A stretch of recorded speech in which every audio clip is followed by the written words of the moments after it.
So let's talk a little bit about some of the Ascension perks, specifically the Psionic one in this particular case.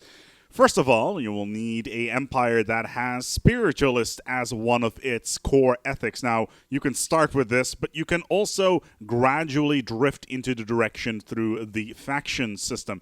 Now, here on the startup screen, as you can see, I've selected the spiritualist functionality with my empire in order to get this party going.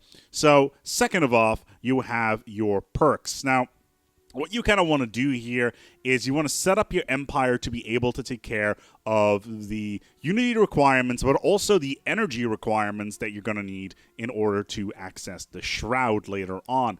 In this particular case, I've taken prosperity, supremacy, and diplomacy. Prosperity before because of the economical bonus, as well as the pursuit of profit, giving you additional unity for energy grids and energy nexi.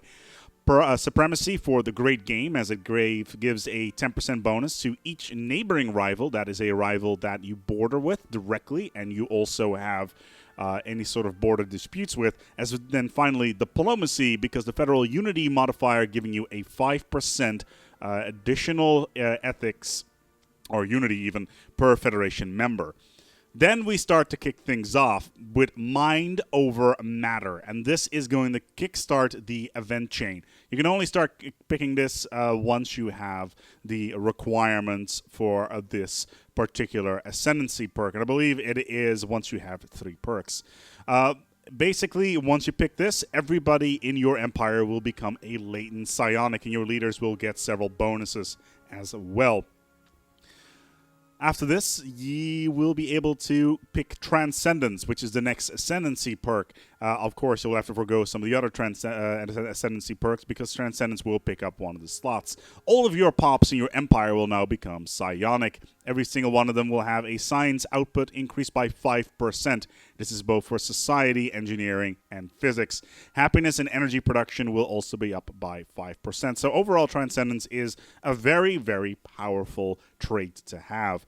Then you will become aware of the Shroud. The Shroud is a psionic realm where things are not what they seem, but we need to breach it first. In order to do that, we need to have the special project called Breaching the Shroud. It will cost 5,000 society research, which is incredibly expensive, which is why we focused quite a lot on the science early on, and this will lead to the Seance event. Once we finish the Seance event, we will get access to the Shroud. Accessing the Shroud is easy. It's in the contact menu. However, if you want to reach into the Shroud, it will cost you 1,200 energy with a cooldown of 700 days between every single instance of reaching into the Shroud. You can reduce costs by using the Zro strategic resource. They will only spawn within a nebulae, and is rather important to get because it reduces the cost of accessing the Shroud by 200 all the way down to 400, which basically means is that you can get 5 of them, and then you will have a lot of cost reduction from accessing the Shroud. But however, at this point in the game, you should already get more than enough energy to take care of this, and you can build a Dyson Sphere, for instance, to take care of the energy requirements there. Whilst you're in the Shroud, you are presented with potentially up to 30 options, 30 different events that can happen. Every single event can generate a boon or a curse. A boon is a positive modifier, and a curse being a negative modifier. They generally have an easy, a medium, and a hard option. Some of them are likely, some of them are not likely, and some of them are nigh impossible. They are highlighted in green, yellow, and red. Red being difficult, green being easy, and of course yellow being medium. What can you get from this? We can get all sorts of bonuses or malices, which are the boons of the curses. You can get bonuses or malices to happiness, fire rate, ethics, attraction modifiers, growth rate, energy production. The list goes on. For almost every single modifier in the game, there is a boon or a curse. And the list can get quite long when it comes to the amount of boons that you have, and they will last up to several years or several months, depending on which version you have. Also, whilst in the Shroud, you can get several technologies. You can get Psi Jump Drive, you can get Precognitive Interface, and finally, you can get one of the new things in Utopia, which is Psi Shields. So Psi Shields at large versions generate 600 shield with a pretty decent regen rate. I think it's 8.2. Now, comparatively, large Hyper Shields have 420 shields, so the upgrade is significantly. It's 180 additional shields on towards your ships, and it's rather good, and I highly suggest you go for it if you do not have access to, say, the enigmatic shields, which are rather similar. Also, you can summon a avatar, which can manifest themselves as an empire army, which is very, very strong. It's only one unit, but it's very, very strong. You should not ignore it.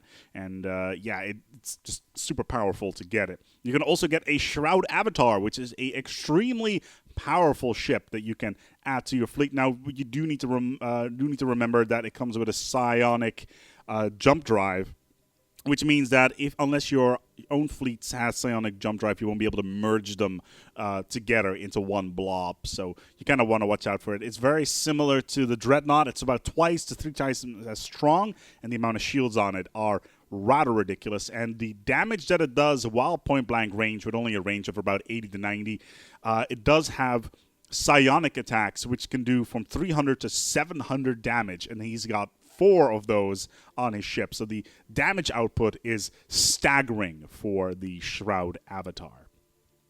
Obviously, there are also things that can go wrong while summoning an avatar. You can have the incursion event where a hostile Shroud avatar ship cannot be controlled by our psionics, and it will spawn a ship that has around 54 fleet power at your home world, which will attack anything in sight. So be aware before you try to summon a Shroud avatar that you have a fleet that can actually beat this. Of course, it has the same type of weapons, and it can wreck your stuff relatively quickly. So be aware of that.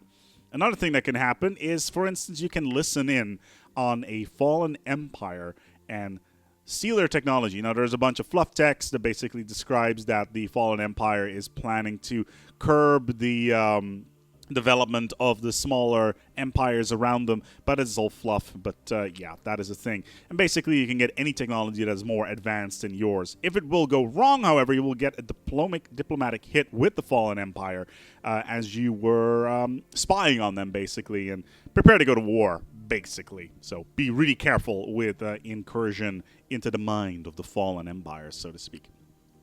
Now we get into the really fun parts, the covenants.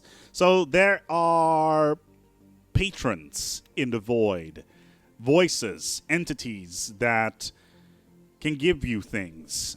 They will pop up through special Shroud events, and in order to access these special Shroud events, you will need to uplift your ruler to the Immortal Chosen One.